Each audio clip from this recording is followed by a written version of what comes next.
Morning sir, మీకు panel సభ్యులకు 16 ప్రేక్షకులకు అందరికీ very good morning sir. Morning అండి. హనుమంత్ రెడ్డి గారు, ఏంటి వైఎస్ఆర్ కాంగ్రెస్ పార్టీ భవిష్యత్తు ఏంటి?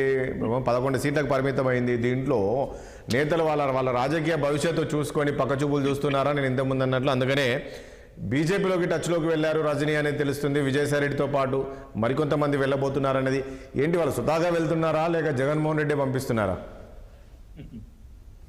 ఇప్పుడు మీరు ఏదైతే మాట్లాడుతున్నారో అటువంటివి ఏం జరిగే అవకాశమే లేదు, అవసరం లేదు. గతంలో 2019లో టీడీపీ పార్టీ ఏదైతే ఎలక్షన్ల ముందర బీజేపీ పార్టీతో అంటకాగి బీజేపీతో విభేదించి కాంగ్రెస్ పార్టీలో ఒడిలో కూర్చొని ధర్మ పోరాట దీక్షల పేరుతో ఏదైతే అప్పటి ప్రధానమంత్రిగా ఉన్నటువంటి నరేంద్ర మోడీ గారిని ఏ విధంగా తిట్టారు, తిట్టిన తర్వాత ఓడిపోయిన తర్వాత 2019లో ఓడిపోయిన తర్వాత తన రాజ్యసభ సభ్యులను ఏ విధంగా డైరెక్ట్ గా పంపించి అక్కడి నుంచి ఆయన ఏ విధంగా పనులు చేపించుకున్నారు ఈ రాష్ట్ర ప్రజలు అందరూ చూస్తారు. అలా చేసుకోవాల్సిన అవసరం మాకు లేదు.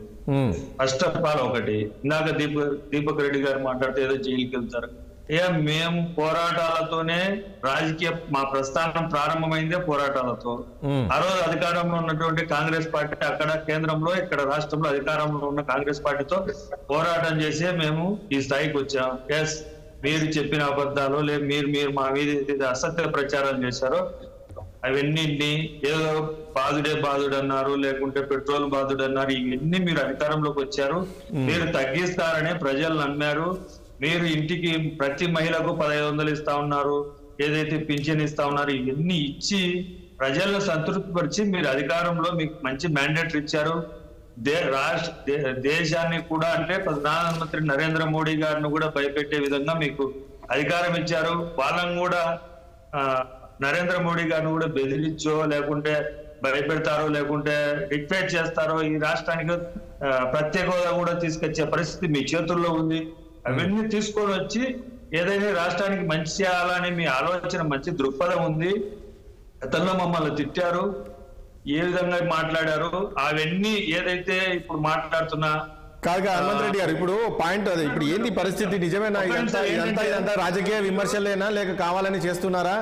పార్టీ మారుతున్నారా? ఇప్పుడు మనం చూసాము, ఇప్పుడు ఈ మధ్య ఎట్లయిపోయిందంటే ఒకప్పుడు ప్రతిపక్ష హోదా ఉన్న ఫైట్ చేసేవాళ్ళు, సరే ఓడినా సరే మనం గతంలో అధికారంలో ఉన్నాం, సరే ఇప్పుడు అపోజిషన్లో అధికారం ఇచ్చాము, మనం ఫైట్ చేద్దాం ప్రజల కోసం అనేవాళ్ళు. కానీ ఇప్పుడు సేఫ్గా ఉంటున్న రాజకీయ నాయకులు కూడా ఎక్కడ అధికారం ఉంటే అక్కడ వెళ్ళిపోతున్నారు. మనం చూస్తున్నాం కదా ఈ మధ్యకాలంలో. సో ఇక్కడ కూడా సేమ్ 11 మంది ఎమ్మెల్యేలు ఉన్నారు. ఇక్కడ ఉంటే మనకు భవిష్యత్తు ఉండదని చెప్పేసి అలాంటి వైపు ఇప్పుడు టీడీపీలోగా ఎలాగో వెళ్ళలేరు. ఇక మనకు ఉన్నది ఏంటి అంటే ఒక బీజేపీలోకి వెళ్దాము అనే ఆలోచనలో బీజేపీ వైపు వెళ్తున్నారా అని నిజంగా పరిస్థితి ఉందా? అటువంటి పరిస్థితి లేనే లేదు రాజేష్ గారు. అటువంటి పరిస్థితి ఆలోచన చేయట్లేదు. ఏదంటే ఇంకా ఏం జరగకముందే వీళ్ళు ఇంకా ఈ విధంగా ప్రచారం చేస్తూ ఉంటారు. ఇన్ని గతంలో తెలుగుదేశం పార్టీ ఏ విధంగా మీడియా సపోర్ట్ ఏ విధంగా చేసిందని రాష్ట్ర ప్రజలు చూశారు, ఇప్పుడు కూడా చేస్తానే ఉంటారు. ఇటువంటివన్నీ అనవసరమైన ప్రశ్నలు, అనవసరమైన దానిల గురించి మాట్లాడుకోవాల్సిన అవసరం లేదు. వాళ్ళకు మంచి మ్యాండేట్ ఇచ్చారు, వాళ్ళకు ప్రజలు అవకాశం ఇచ్చారు, మమ్మల్ని పక్కన కూర్చోబెట్టారు. వాళ్ళు చెప్పిన అసత్య ప్రచారాలు నమ్మారా, ఇంకొకటి నమ్మారా, ఏంటి అనేది ప్రజలు వాళ్ళ మీద పెట్టుకున్న. ఇంతకుముందు దీపక్ రెడ్డి ఒక పాయింట్ అన్నారు. ఏంటంటే దీపక్ రెడ్డి గారు ఏమన్నారంటే, ఒకవేళ అలాంటి పరిస్థితి ఉండి వైసీపీ నుంచి చేర్చుకునేది ఉంటే మాత్రము మేము ఖచ్చితంగా అక్కడ చెప్తాము ఢిల్లీ పెద్దలకు, ఈ గతంలో వీళ్ళ అవినీతి ఏ రకంగా పాల్పడ్డారో, వీళ్ళ ట్రాక్ రికార్డ్ ఏంటంటే వీళ్ళను చేర్చుకునే విధంగా ఆ రకంగా అయితే ఉండదనే విధంగా చెప్పారు. నిజంగా పరిస్థితి ఉంటుందా వైసీపీలో? మొత్తం ట్రాక్ రికార్డ్, ఎవరి ట్రాక్ రికార్డ్ చూసినా కూడా ఇక మొత్తం నేరాలు, స్కాములు ఇవే ఉన్న విధంగా కామెంట్ చేశారు. ఇవన్నీ రాజకీయ పబ్బం గడుపుకోవడానికి తెలుగుదేశం పార్టీ చేసిన అవినీతి ఏదైతే తప్పుడు ఆరోపణలు. ఎందుకు ఈ విషయం మీతో మాట్లాడుతున్నానంటే, గతంలో ఇదే జయరాం గారు మా పార్టీలో ఉన్నప్పుడు 5 సంవత్సరాలు మంత్రిగా పనిచేసిన జయరాం గారిని ఎలక్షన్ల ముందర అంతకుముందు బెంజి మంత్రి, పేకాట క్లబ్బులు నడుపుతారని ఏదైతే ఆరోపణలు చేస్తారో ఆయన్నే పిలుచుకొని చాలా మంచి మంత్రి అని ఒక గుంతకల్, ఆయన దీపక్ రెడ్డి గారు ఉన్న జిల్లాలోనే గుంతకల్లో టికెట్ ఇచ్చారు. అంటే తాను అపోజిషన్ పార్టీలో అంటే వాళ్ళ మీద బురద జల్లే కార్యక్రమం, మళ్ళా పార్టీలోకి వస్తానే వాళ్ళ మీద అవినీతి ఆరోపణలు లేవని చెప్పడం. ఇప్పుడు సుజనా చౌదరి గారి గురించి గతంలో తెలుగుదేశం పార్టీలో ఉన్నప్పుడు ఇదే బీజేపీ పెద్దలు ఎన్ని స్కాములు చేశారు, ఏ విధంగా బ్యాంకుల్లో కొల్లగొట్టారని చెప్పారు. అదే సుజనా చౌదరి గారు బీజేపీలోకి వస్తానే చాలా క్లీన్. అంటే అప్పుడు ఒక విషయం గుర్తుందో లేదో నీకు? కాదండి, అప్పుడు సుజనా చౌదరి వీళ్ళందరూ కూడా బీజేపీలోకి వెళ్ళినప్పుడు చంద్రబాబు నాయుడే పంపించారు, అక్కడ చంద్రబాబు నాయుడే అక్కడ పంపించారు, ఎందుకంటే రాబోయే రోజులు అవసరం ఉంటుంది. సో ఇక్కడ కూడా జగన్మోహన్ రెడ్డి మళ్ళీ ఇటు పంపిస్తున్నారా వీళ్ళనని? అటువంటి ఆలోచన చేయాల్సిన అవసరం లేదు సార్. ఒకటి మేము స్ట్రైట్ రాజకీయాలు చేస్తాం, అటువంటి ఆలోచన చేయాల్సిన అవసరం. మా మీద ఏదైతే తప్పుడు ఆరోపణలు చేస్తున్నారో, జగన్మోహన్ రెడ్డి గారు పార్టీ పెట్టినప్పటి నుంచి ఇప్పటి వరకు అదే ఆరోపణలు చేస్తున్నారు. ఏ రోజైనా అటువంటివి మీ దృష్టికి, మీరు జర్నలిస్ట్ గా పనిచేస్తున్నారు, జగన్మోహన్ రెడ్డి గారు అలా తప్పుడు ఆలోచనలో తప్పుడు విధాలుగా ఎప్పుడైనా రాజకీయాలు చేశారా? స్ట్రైట్ రాజకీయాలే చేశారు. చంద్రబాబు నాయుడు గారు తప్పుడు రాజకీయాలు చేశారనే విషయం రాష్ట్ర ప్రజలకు తెలుసు, మీకు తెలుసు, అందరికీ తెలుసు. అంటే ఏమంటారంటే ఒకటి హనుమంత్ రెడ్డి గారు ఏం చర్చ జరుగుతుంది?